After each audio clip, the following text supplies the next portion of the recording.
Welcome back to the Book Triangle Podcast's Navigating Modern India series. If you're trying to cut through all the information out there and really get a handle on the key moments that shaped modern India, well, you're definitely in the right place. Absolutely. Today we're carrying on with our exploration of a really, really crucial time in India's history. A time when, a massive global conflict slammed right into the growing sense of national identity here at home. A real collision point. Exactly. We're focusing today on Unit 6, Chapter 14, which is titled First World War and Nationalist Response. And our main guide for this, as usual in this series, is Modern India by Spectrum. I know many of you listening find it super useful, especially if you're gearing up for competitive exams, or maybe you're just keen to understand this period better. It's a foundational text for this era, for sure. So our goal today is to sort of unpack how this huge global war, which seemed so far away, actually had a profound impact on India's own fight for freedom. It led to some powerful new movements, some really pivotal agreements that, well, they laid the groundwork for what came next.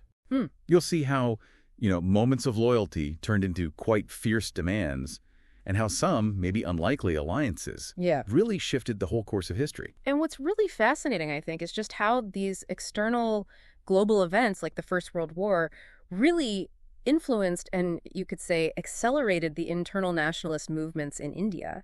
It created this incredibly complex mix of forces that, well, it dramatically changed the political landscape. Right. And this isn't just about, memorizing dates and names. It's more about understanding the big shifts in nationalist strategy, seeing how different parts of society, people who maybe hadn't been politically active before, suddenly woke up. Yeah, that awakening is key. And also noticing the subtle but really profound changes in how the British themselves were thinking about governing India. It really makes you ask, why did a war fought mostly in Europe have such a deep impact on the average person in India? That's the core question, isn't it? And maybe more importantly, how did the nationalist leaders manage to grab hold of this chaotic moment, this unique situation, to push their own cause for self-rule?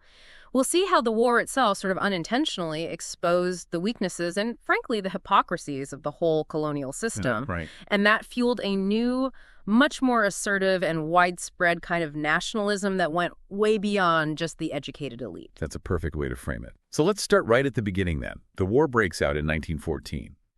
How did India, as a colony, react initially? Well, it might actually surprise you. When the war first broke out, the initial reaction across India was pretty widespread and even enthusiastic support for the British war effort. Really? Enthusiastic? Yes, you saw many Indians, including some really prominent nationalist leaders, even Mahatma Gandhi, who had just returned from South Africa, and figures like Tilak, known for his more, shall we say, assertive nationalism. They initially rallied behind the British crown. That is fascinating. Given the whole history of colonial rule, you might expect something different, maybe immediate resistance. Why the support? What was the thinking? Well, there seems to have been this deeply ingrained belief, maybe misplaced in the long run, but genuine at the time, in British good faith. A sense of fair play, perhaps. Yeah. Misplaced optimism. You could say that. Many genuinely hoped that by showing loyalty, by making significant sacrifices during this massive global conflict, Britain would, reciprocate after the war. They hoped for greater autonomy, maybe even Swaraj, self-rule, which was a concept really gaining ground. So it was a strategic gamble, in a way. Exactly. A calculated risk. Driven by the desire for constitutional reforms, a vision of India maybe taking its place within the British Empire, perhaps like Canada or Australia, as a dominion. They thought demonstrating India's strength and commitment would prove it was ready for self-government. And India's contribution wasn't just a token effort, was it? The scale sounds enormous. Oh, it was immense. And looking back, quite poignant given how things turned out. India poured staggering amounts of money into the war effort. We're talking war loans amounting to something like an astonishing $100 million. Wow. $100 million back then? Exactly. Think about the impact. That was a massive financial drain on an economy that was already, struggling, especially for the vast majority of its poor agricultural population. And beyond money, huge quantities of raw materials, cotton, jute, minerals, vital food like wheat and rice, other resources, were just systematically siphoned off to keep the British war machine running. So not just voluntary aid, more like extraction. It was systematic exploitation of a colonial economy, yes. And the human cost. You mentioned soldiers. Where did Indian soldiers end up fighting? The human cost was perhaps the most acute, and it often gets overlooked. Indian soldiers fought all over the world, often in incredibly brutal conditions. They were there on the Western Front, in the mud and trenches of France and Belgium. Very grim. They fought in the deserts of Mesopotamia, modern-day Iraq, and in Egypt. They were in the jungles of East Africa, and of course on the infamous, disastrous shores of Gallipoli in Turkey. Gallipoli, yeah. Over 1.5 million Indian soldiers and non-combatants served. Over 74,000 lost their lives, and many, many more were wounded. Their bravery was undeniable, but their sacrifices often just weren't acknowledged in the bigger story of the war. So while all these Indian soldiers were fighting overseas, what was happening back in India itself? In terms of British control, you mentioned something about fewer British troops. That's a really critical point. The actual physical presence of British control in India became stretched incredibly thin. At one stage, the number of white British soldiers left in India dropped drastically, down to only about 15,000. Only 15,000 for the whole subcontinent. For the whole subcontinent. And this had huge implications for British security and their ability to maintain internal control. Revolutionary groups, both inside India and among Indians living abroad, definitely noticed this vulnerability. It created a kind of strategic window, An opportunity. Exactly, an opportunity for those looking to actively challenge colonial rule. So that initial wave of support quickly started to fade, replaced by a much harsher reality for the average Indian. The economic burden, the sacrifices. How did that play out in daily life? Precisely. While that initial surge of support was real, the day-to-day reality for ordinary Indians quickly became quite grim. It was a picture of economic exploitation and just immense suffering. Those huge taxes we talked about, combined with consumer prices that literally doubled between 1914 and 1918. Doubled. Yes, doubled. Right. It led to widespread shortages of essential things, food, cloth, fuel, basic necessities. And this wasn't just, mild inflation. It was a severe hit to the purchasing power of families already struggling. And then you had some merchants profiteering from the situation, which only made the sense of injustice deeper. And then, on top of all that, came the influenza epidemic right after the war. That often gets lost in the shadow of the war itself, but its impact on India was catastrophic, wasn't it? Absolutely catastrophic. Perhaps the most devastating blow, in terms of sheer numbers, came right after the war ended. This silent killer that swept the globe, the 1918-1919 influenza pandemic. The Spanish flu. Commonly known as that, yes. And in India, this global health crisis was made so much worse by the existing wartime conditions, the scarcity, the malnutrition, a public health system already stretched to its breaking point. It's estimated to have claimed the lives of about 12 million people in India alone. 12 million. 12 million, a figure that just dwarfs the direct casualties of the war itself. It was a complete catastrophe that left a deep scar on the population and definitely fueled deep resentment against the colonial administration. People felt they'd failed to protect them or even respond adequately. So that initial optimism completely soured into deep disillusionment. If we try to connect this to the bigger picture, how did this feeling coming from the war's impact, the epidemic, connect with the broader political shifts happening globally? Right, if we link this to the wider global context, the post-war period really brought this deep disillusionment to the surface, and not just in India, but right across the colonial world. The Allied powers, despite all their rhetoric about fighting for democracy and self-determination globally, rhetoric specifically designed to get colonial support. Right, the promises made during the war. Exactly. They showed absolutely zero intention of loosening their grip on their own colonies. In fact, you saw them eagerly carving up the territories of the defeated empires, like the Ottoman Empire, rather than granting freedom to their own subjects. The hypocrisy must have been glaring. It was blatant, a stark contrast to the ideals they had supposedly fought for. And what's also fascinating here is how the wartime propaganda kind of backfired. It was initially meant to demonize opponents, expose their colonial wrongdoings, but it inadvertently shone a light on the uncivilized colonial record of all the imperial powers, including the British themselves. This further chipped away at that myth of the cultural and military superiority of the whites. Interesting. So the propaganda weakened their own image. In a way, yes. This breakdown of perceived invincibility, this demystification of the colonizers, had a really profound psychological impact across the colonial world. And this wasn't just happening in India, right? Right. You mentioned a global surge in nationalism. Exactly.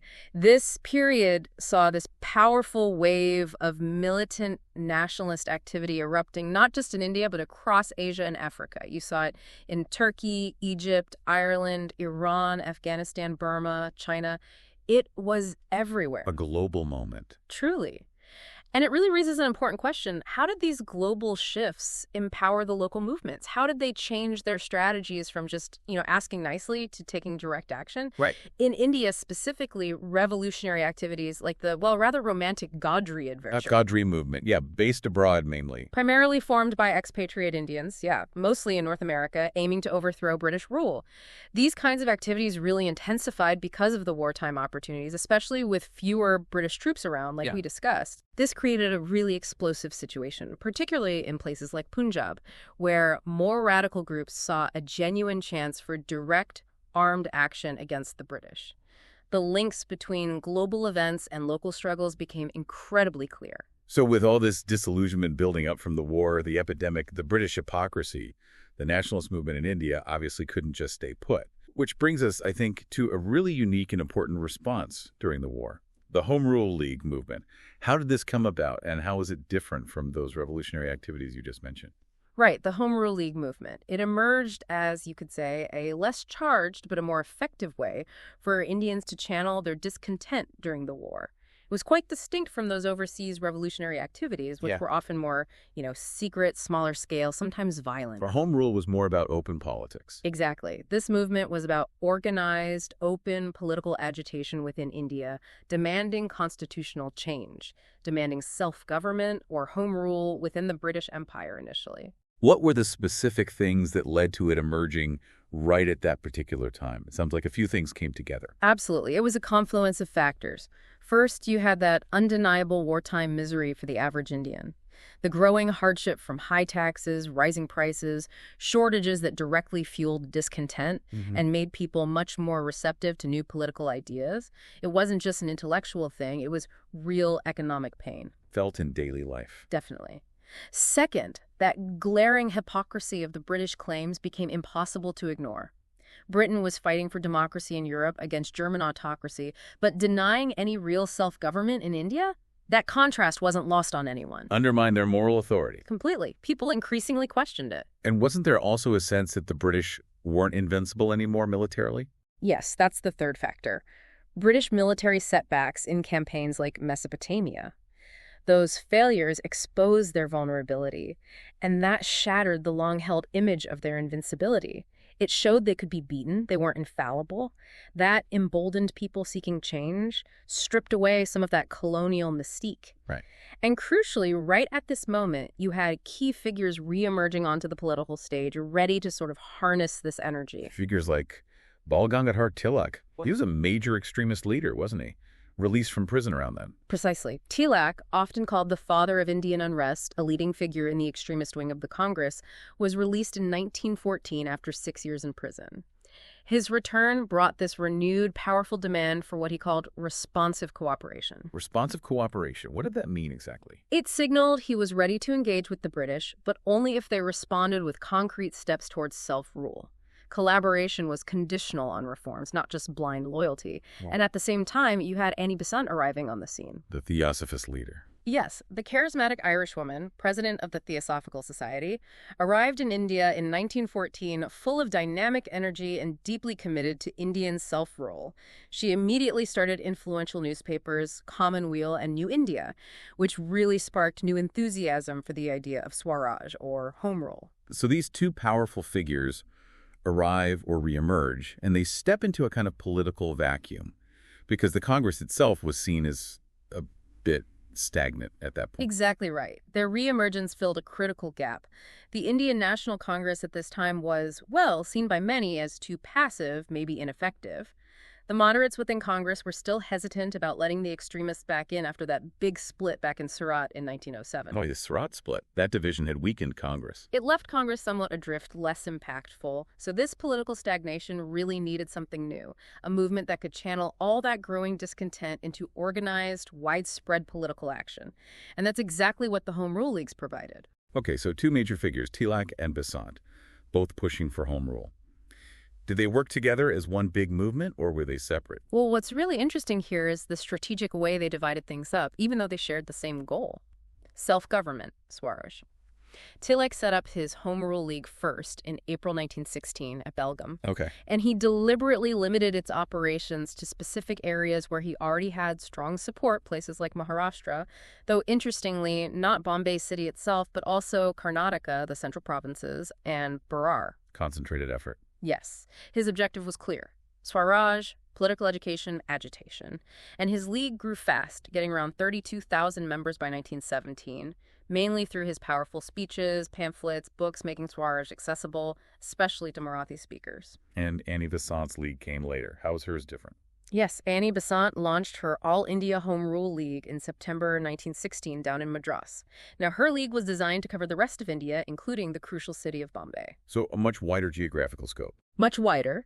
It was structured maybe a bit more loosely, with about 200 branches spreading across the country. This allowed for really broad reach. And she had key people helping her run it, like George Arundale as organizing secretary, B.W. Wadia, C.P. Ramaswamy Iyer. They were pivotal. So you had these two distinct leagues, but they were working in parallel, kind of complementing each other. Exactly. Covering almost the entire subcontinent with this shared vision of self-rule. It was actually a pretty remarkable example of strategic collaboration, even if they weren't formally merged at that point. So they divided the country to maximize their impact. But what exactly was their program? How did they plan to achieve home rule beyond just, asking the British nicely? Right. The program itself was pretty comprehensive. And it aimed for a really profound shift in how politics was done. It raises that important question, how were they going to do it? Because it wasn't just about sending petitions anymore. Fundamentally, it was about mobilizing and educating ordinary people on a scale never really seen before in India. Mobilizing the masses. Yes. Their mass communication strategy was key. They wanted to get the message of self-government directly to the common person, even reaching into regions that were previously considered politically backward, like Gujarat and Sindh, places that hadn't been deeply involved in nationalist politics before. They knew the movement needed a really broad base to have real clout. That sounds like a major departure from earlier movements, which were often more elite-driven, right? Yeah. What specific methods did they use to actually reach these ordinary people? They used an incredibly diverse range of methods, really innovative for the time. They held large public meetings, often drawing massive crowds, where leaders would explain home rule in simple, relatable language. Yeah. They set up libraries and reading rooms focused specifically on national politics, making information much more accessible. They organized conferences, even held classes for students on political issues, essentially creating a kind of parallel system for political education. Wow, quite systematic. And beyond the formal stuff, they engaged in extensive propaganda using media that could reach everyday people. Their own newspapers, like Commonweal and New India, were crucial. But also pamphlets, posters, illustrated postcards, even using culture, like plays and religious songs, bayans and curtains to spread the message through entertainment and spiritual connection. So really embedding the message in popular culture, a true grassroots effort. Did they get involved in things like social work or local government too? Yes, absolutely. Their approach went beyond just political talk. They actively engaged at the grassroots level by collecting funds, doing social work within communities, and participating in local government activities wherever they could. This really created a broad-based, multifaceted movement that connected with people's everyday concerns. Made it relevant. Exactly. And just as the movement was gaining steam, you had the Russian Revolution happening in 1917. With its themes of self-determination and popular uprising against autocracy, it provided this extra boost, this added inspiration for the Home Rule campaign. It reinforced the idea that big change was possible, even against powerful empires. Now, you can imagine a movement picking up this much momentum would definitely get a reaction from the British government. What was their attitude? How did they respond to all this agitation? Well, the British government's attitude was pretty predictable, repression, though ultimately that repression kind of backfired and led to a significant, if limited, concession. Initially, local governments in Madras, Bombay, Punjab, UP, the central provinces, they moved quickly to suppress home rule activities. Wow. What did they do? They actively targeted the leaders. Tilak and Besant were banned from entering certain provinces, like Punjab and Bombay, respectively.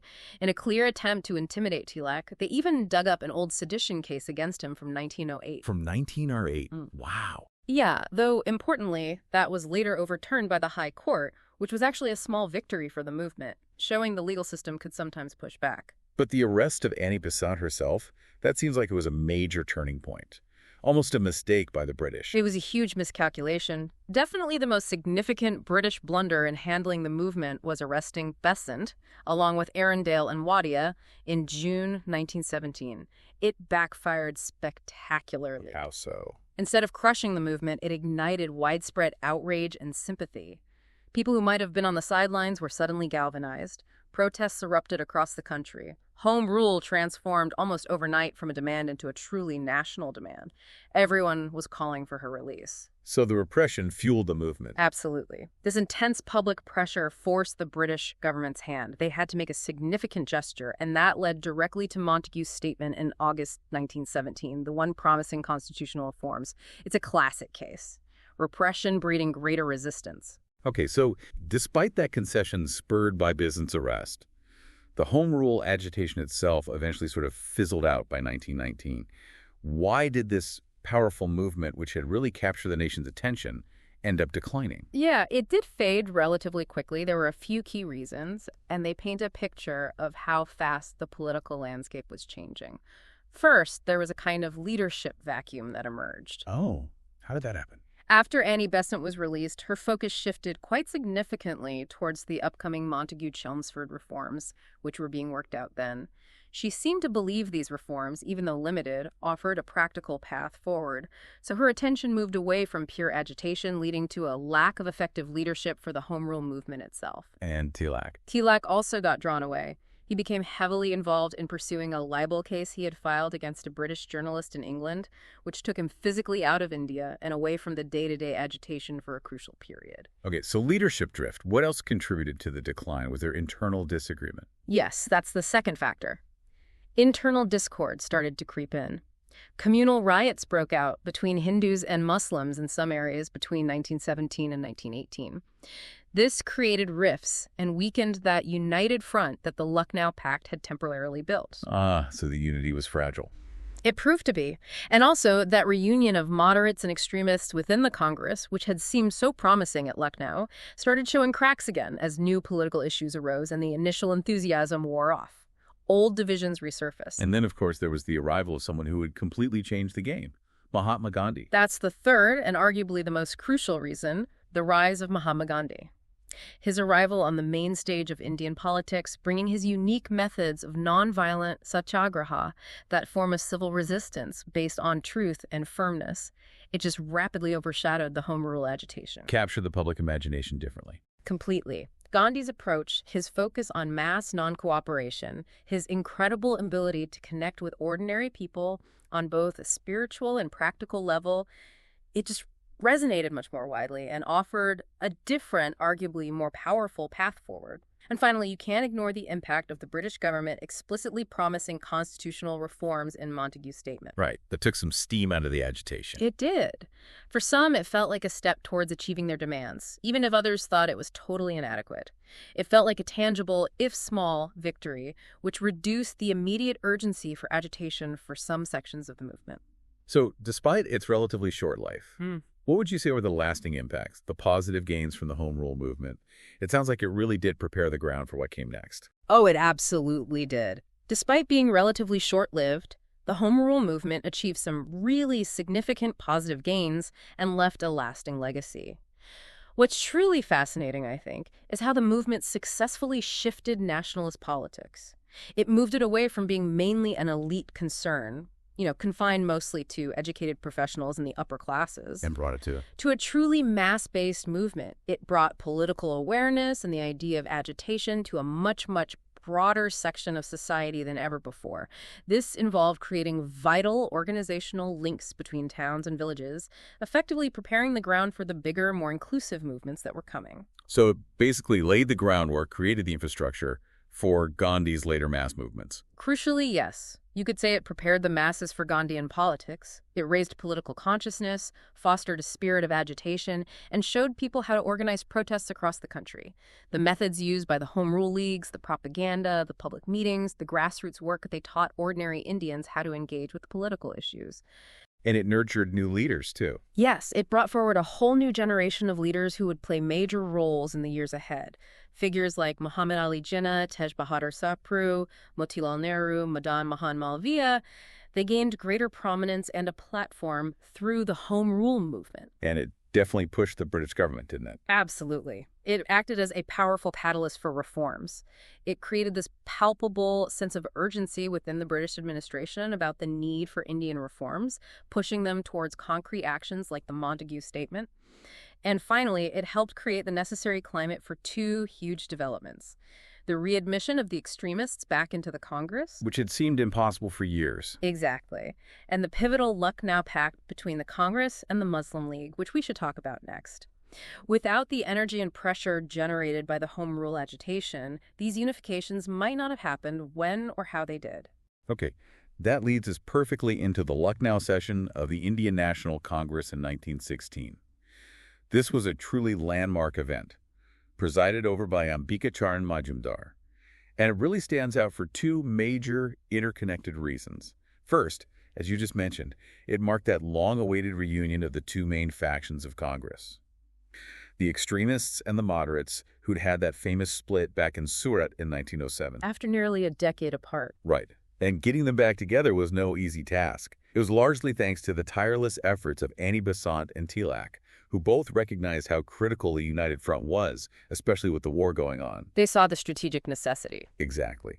And the terms of the deal were essentially that the extremists, while still holding their more assertive views, agreed to accept the moderates' focus on constitutional methods, at least for the time being. It was a pragmatic move for unity. A compromise for the greater good, perhaps. And the significance was huge. It presented this seemingly united front against British rule, signaling a stronger, more cohesive nationalist force ready to state India's demands with one voice. And that unity, remarkably, extended even beyond the Congress factions themselves, creating an even more powerful political combination.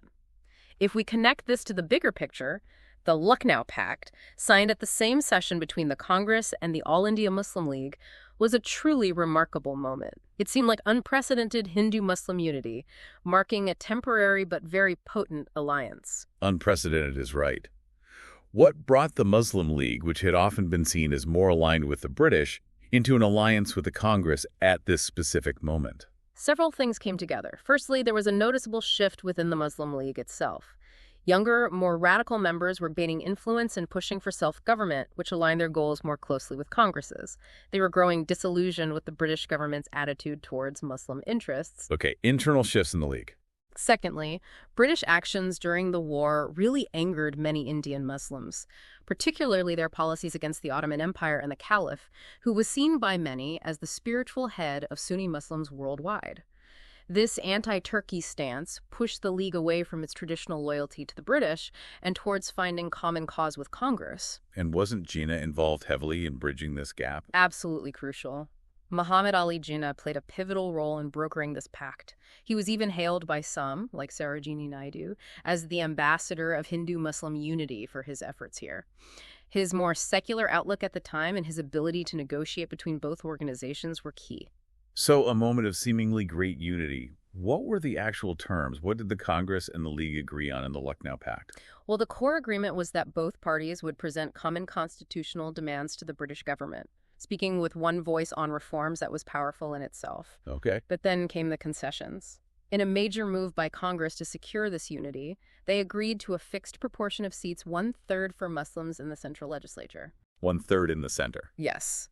And perhaps most critically, and controversially looking back, the Congress formally accepted the principle of separate electorates for Muslims. Separate electorates, meaning Muslims would vote only for Muslim candidates in designated seats. Exactly.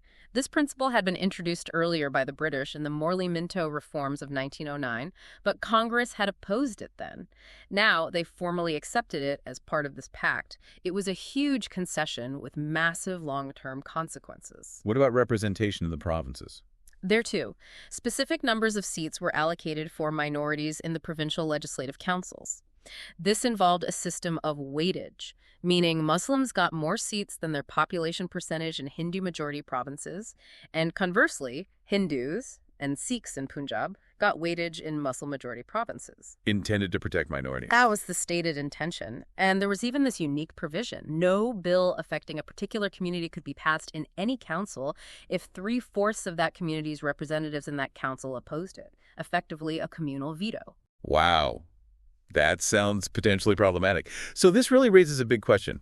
Was this unity genuine, a real meeting of hearts and minds? Or was it more of a pragmatic strategic alliance just to pressure the British? It sounds like it had immediate pluses, but maybe serious long-term minuses.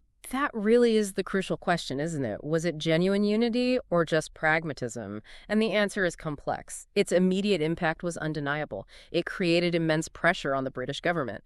Presenting a united Hindu-Muslim demand for reform was a formidable political move. Gave them a stronger negotiating position. Absolutely.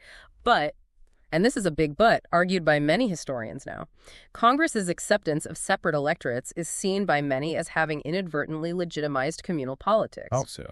By accepting separate electorates, Congress essentially acknowledged or institutionalized the idea that Hindus and Muslims were distinct political communities with separate interests requiring separate representation rather than being common citizens of a single nation. This set a dangerous precedent. A precedent that could be exploited later. Precisely. Many argue it contributed to future separatist tendencies and ultimately played a part in the road to the partition of India decades later. So even as it created a united front against the British in the short term, it might have sown seeds for future division. That's the argument. It arguably undermined the position of secular nationalist Muslims who believed in joint electorates and a non-communal approach. It made it much harder for Congress itself to later launch an all-out attack against communalism because they had, in a sense, already conceded the principle back in 1916. So, yes, a vital short-term goal achieved, perhaps, but with deeply complex and, some would say, detrimental long-term consequences for the vision of a united secular India. It's a historical paradox we still grapple with. Okay, so with the nationalist forces appearing united after Lucknow, and the Home Rule movement really turning up the heat, the British government clearly felt they had to respond more concretely. This brings us to Montagu's statement of August 1917, often called the August Declaration. Edwin Montagu was the Secretary of State for India then, and he made this big statement in the British Parliament on August 20th, 1917. What was the core promise here? Right, the Montagu Declaration. The core promise was, on the surface at least, quite significant. It stated that the British government's policy objective for India was the progressive realization of responsible government in India as an integral part of the British Empire. Progressive realization of responsible government. What did that actually mean? Well, what's fascinating here is that it was the first time the British government explicitly stated responsible government as their goal for India. This marked a normal shift, at least in rhetoric, away from the older idea of benevolent despotism, the notion that they were ruling India for its own good, but without Indian input. So this declaration was a direct response to that growing nationalist pressure from Home Rule and the unified demands post-Lucknow. But responsible government didn't mean immediate self-rule, did it? Sounds like there were caveats. No, absolutely not immediate self-government, not even close. Responsible government in this context meant a gradual development of self-governing institutions. The idea was that Indians would be increasingly associated with the administration, branch by branch, taking on more responsibility over time. Gradually. Very gradually, and crucially, always under the ultimate control and guidance of the British Parliament back in London. It was framed as evolution, definitely not revolution, and certainly not immediate freedom or dominion status. So how did Indian nationalists react? Given the vagueness, the lack of a timeline, the caveats, you mentioned objections earlier. What were the main issues they had with it? That's really where the declaration became quite contentious. While it was presented as a step forward, many nationalists saw it as far too little, far too late, and far too vague. It raises that key question. How did they react? Well, many found the statement incredibly fuzzy. It lacked any clear time frame or roadmap for this progressive realization. No deadline. No deadlines, no concrete steps outlined. It left the pace of reform entirely up to British discretion, and there was no direct commitment to immediate self-government or dominion status, which was increasingly becoming the core demand, especially after India's massive war contributions. People felt they deserved more than just a vague promise for the future. And wasn't there a crucial line in there about who decides the pace of change? That seems like it would have been a major sticking point. Absolutely, the ultimate sticking point for many. The declaration explicitly stated that the time and measure of each advance towards responsible government would be decided solely by the British government and Parliament, not by Indians themselves. So power remained firmly in British hands. Completely. It stripped Indians of any real agency in determining their own political future. It was a fundamentally paternalistic approach that really rankled many nationalists. So what you saw was a split reaction. How did that split look? The moderates within the nationalist movement tended to accept the statement, perhaps cautiously, as a positive step. They saw it as an opening, a promise they could build on through further constitutional engagement. Okay. But many other nationalist leaders, including those associated with the Home Rule Leagues and the extremist wing, found it entirely inadequate. They saw it as a tactic designed more to pacify dissent and manage the situation than to genuinely empower India. So they continued to push for more substantial, immediate changes. So even after the unity forged at Lucknow, this declaration caused new divisions. Exactly. This division within the nationalist movement, even after the apparent unity of the Lucknow Pact, really highlights just how complex and often fragmented the political landscape in India was during this critical period. It showed that even seemingly progressive statements from the British could actually lead to renewed internal debates about the right path forward, rather than creating a clear consensus. Right. So wrapping things up for today then, we've really journeyed through the turbulent impact of the First World War on India, from that initial loyalty through the economic hardship and deep disillusionment. We've looked closely at the innovative Home Rule League movement, which was so crucial in bringing politics to the masses and pushing for self-rule in new ways. We saw the monumental but also very complex Lucknow Pact bringing together divided forces for a time, creating that powerful united front, but maybe also sowing seeds for future issues. And finally, we examined the British government's key response, the August 1917 Declaration, a promise of reform that, well, it placated some, but fueled further demands from others. And these events, they really weren't just isolated incidents, were they? They were all interconnected threads weaving together the fabric of modern India. They showed just how dynamic nationalist aspirations were and how the British response kept evolving, often reluctantly. Understanding this period, I think, is absolutely vital for appreciating the foundations of independent India and seeing how these early, powerful movements really did set the stage for the bigger struggles that were still to come. Yeah, the lessons from those compromises, those strategic alliances, they definitely continue to resonate. This whole period, with its surprising alliances, its moments of unity, and also its underlying tensions, it truly did set the stage for Gandhi's leadership and the mass movements that would really define the next phase of India's freedom struggle. So maybe a final thought for our listeners to reflect on. Perhaps consider this.